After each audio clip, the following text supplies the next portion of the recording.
Speed drum. Alright, welcome today. After this race, we saw entertaining drama between the new arrivals on Lotus and Lotus Jr.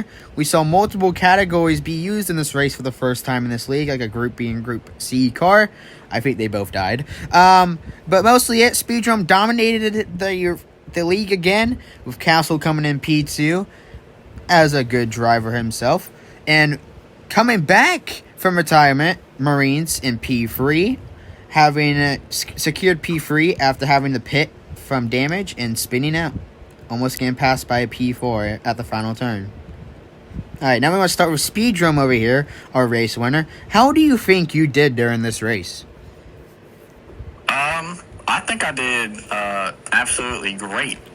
My launch at the beginning wasn't as good as it usually is, but you know what? I still went up in first, and I just took off like an absolute rocket ship and left everybody behind, so it's pretty good. What's your opinion about the Lotus drama, about everybody having to switch to Lotus and signing new drivers? Out of the what's your opinion on it, and what's the bunch of people, who do you think has the most potential in that group? Yeah, so I'm still not completely caught up on the whole switch up to Lotus, but yeah, I don't know. I like it. It's a new change. I'm excited for those guys that did switch. They get to see if this was a good decision in their life. So I'm excited, and yeah, it's gonna be good. Alright, this is one of the last questions. Do you think you had any issues with the car? Because we know from last interview you said the car wasn't turning too great. Did you have really any big issues at this race? No, honestly, I felt really good at this track. I think we just figured out a little steering issue within the car. We figured out it was just something, in the steering that we had to, mess with. So we checked that out, we fixed it, and it paid off. Who do you think did the best today and match their performance and expectations, and do you think it was a good idea to bring new drivers on the grid today? Yeah, I think this is a good track for new drivers, honestly. It is a fast track, but I think it's still one of the easier ones for new drivers to, see what they're getting into. And I think Marines and Castle, they performed as they should. Castle's been my opponent all year, so seeing him perform good, always brings a warm feeling to my heart, so that's good. And Marines hasn't raced in months because he retired. So when he came back and he finishes third, being UNC status, that's pretty good. All right, well, that's all the question I have for you today. I will interview you later in the future about the Lotus team and about all the drama. Yeah. Now we're going to head over to our next interviewee. We have Enzo Ferrari, or Ferrari, one of the two. This guy is known to be the most crazy driver out of the bunch, mostly DNFing in most of the races, but today he finished the race when his engine was on fire. And that's why we call him Crazy Fire for some reason. I don't know. Why did I make that up on the spot? Anyways, we'll be interviewing him today. What do you think about the race? How do you think your car performed? And who do you think did the best? Honestly, at the start, we were performing exponentially well. We didn't crash today, which is great. Our car was able to make it past the finish line, and, then it crashed. But still, that's still a major gain for Group B, I don't think, when I think of these races, I don't think, go for the win overall. The point is to dominate the lower. The more you can win the lower, the more, it counts towards points and the teams, the more you're competing, So even though we got probably P7 today, not bad. The car was pretty jacked up, especially today, because the car in Oster is not the best. Previous races did tell us that. We've had many people crash in Group B cars all the time at here, so I was lucky to escape that whole mess. Like alive. I did get lapped a little bit more because I was able to pit, but other than that, and from what I saw on the course today, what's his name? That Marines guy, he was doing pretty good. For a 6-month retired veteran of racing, he's got it going, you know? Yeah. Speaking about the driver and the team, what do you think the Lotus gamble of those two drivers switching and them signing a freaking UNC status championship winning guy was a good idea, or do you think it was the most worst idea they could have did? Listen, I also manage a team myself. I've always pulled out unks myself in order to win titles. Like, Rodriguez, for example, at Nürburgring earlier this season. He was extremely good. If we had had him in a Group A, he would have won, even on the first flag. But, yet again, we don't have the best car at the moment.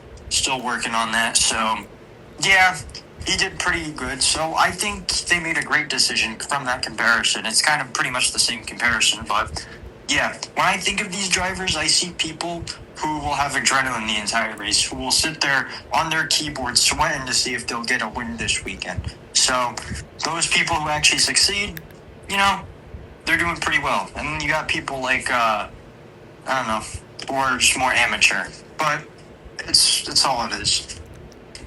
And this is our last question for the day. Did you say you're making like a new car for the 76? Because we heard rumors about the number 22 possibly returning.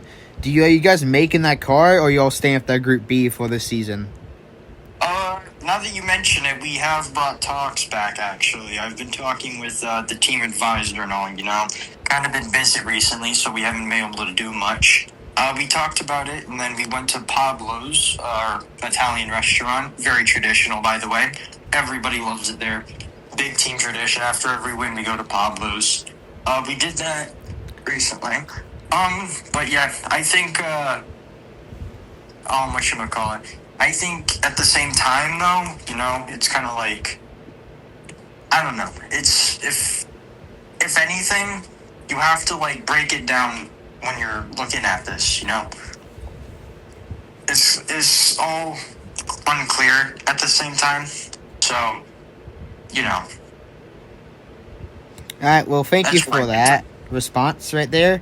Well, hopefully we see you on the grid, because we do know the GB team has retired from the season, and there is an open spot for a new team to come in or to buy the old team. And right now, it is time for Marines to get interviewed. All right, Marines, so we're going to interview you real quick, if we can. Oh, that's fine. Just look at the car right here. Got a little bit of suspension damage after the spin out on lap number 6. Yeah, let's talk straight to the point with that. So during the race, you had, what was it, one incident?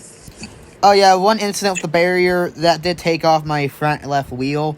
I was able to make it back to pits and still repair the car, but I did lose second place to my bigger team, basically, bigger teammate Castle. He's excellent driver. I was catching him after I got out of pits, but then during that lap, I hit loose debris on the final turn and spun the car and damaged the suspension.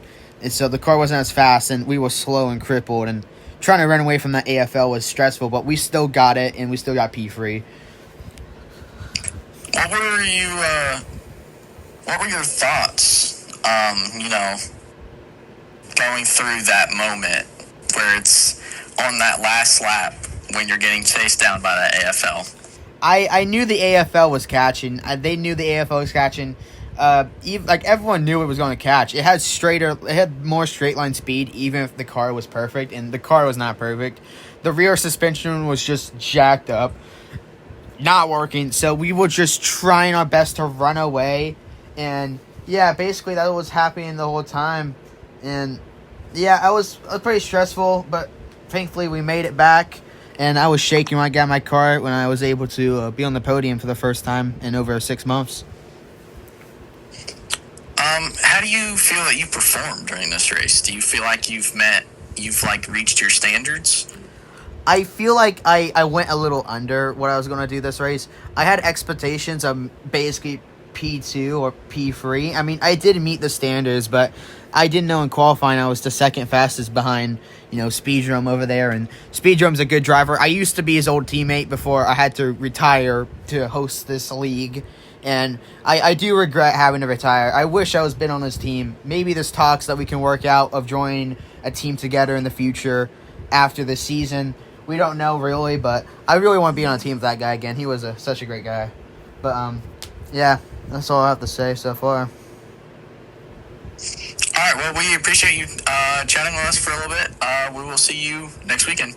All right, hopefully I can race next weekend. Because y'all call me Unk Status. All right. So over here we have our P2 finisher, Castle.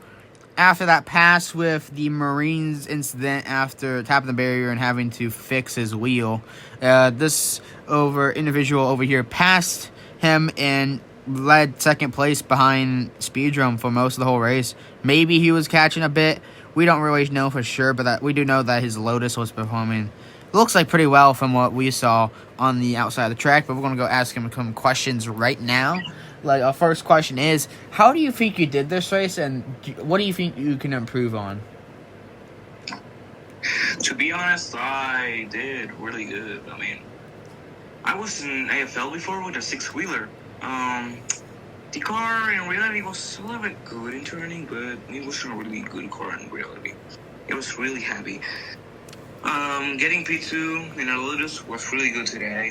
I really felt it. It was so good. I improved a lot. And what I need to improve, maybe is the speed at the corners. I mean, on the straights I'm already good. I just need to practice a little bit of the corners because I need to get used of how much the Lotus turn. All right, well, we do know that as you're the team owner of Lotus, why did you sign the new drivers like Carlos, yourself, and Marines? Like, why did you sign an Unk Status person from retirement? First of all, Carlos, I signed him up because he was in AFL too, but we were talking. I was talking about joining a Lotus and leaving AFL, and he heard me, and he wanted to join Lotus too. So I joined, and he joined with me. We both left AFL. And Marines, he wanted to do a race for Lotus. In reality, he wanted to do a quali actually. I let him race with number 21 of Lotus Junior. There was no seat, and then he decided to race too. So I just let him in, and he did pretty good, to be honest. Now on the topic about your new driver, the Unk Status one, do you think you possibly could keep him around, or are you going to boot him off the team, or what's your plan for the future drivers you are planning to sign? Because you were in the talks of some upcoming drivers and stars and national legends in this server already, and we already know that you're already testing new equipment and figuring out what you can do. To be honest, the new racer Marins is actually a pretty good racer. He has 2 championships, to be honest, and even if he's retired, he came back with my team and he did pretty good this race. About other racers maybe coming to the team, one of them is confirmed, Speedroom for next year. He's going to be in Lotus. For other ones, maybe I could offer Infinite, and I don't really know which more. Now, on the topic of all this stuff, your cars looked like they did pretty well today, if you can say so yourself. But we do know after the race, after the interview, Marines did say that his car did have a suspension, his suspension broke on the 6th lap, and he was being chased down by the AFL car. Do you think he defended really well with the car he had at the end? To be honest, he really did a good defense, but the defense actually was helping him. Why? Because DFLs don't really have a good turning, and the turning on the Lotus really helped him on taking the corners and going faster. The defense that he did, in my opinion, it was really good. And well, TFL was getting closer though, but he still got P3. Now, switching from all your drivers and topics since you're a team owner, so basically, what are your plans for the South African Grand Prix? Are you gonna pull out some reserve drivers? Are you gonna basically, how do you feel about the South African Grand Prix yourself as a racer, and what do you feel like is gonna happen with your predictions? My predictions, to be honest, the track doesn't really have a good grip. My predictions, maybe I could tell you, if Speedrun races and Infinite, they may get podium, both of them. If Infinite comes to the race, obviously. T-Lotus's, at least one will get podium and one will crash. But to be honest, when I was in AFL, I did not do good in the track. Neither car does, and we both crashed. The only one that did good was Nugget. Alright, well, thanks for your interviewing today. We're going to see in the future if you can get some good drivers and if some of them can stay on the team. But we do know this is your first race in Lotus and you did get P2. Now we're going to go to the last place of the UNC status before he retired and where he won in his 1973 car, the South African Grand Prix. Hope you all enjoyed this interview by yourself, Marines. Jimmy Bomb Jr. And I hope you all enjoyed yourself. Hope you all don't punch me in the face after this. And yeah, that's about it.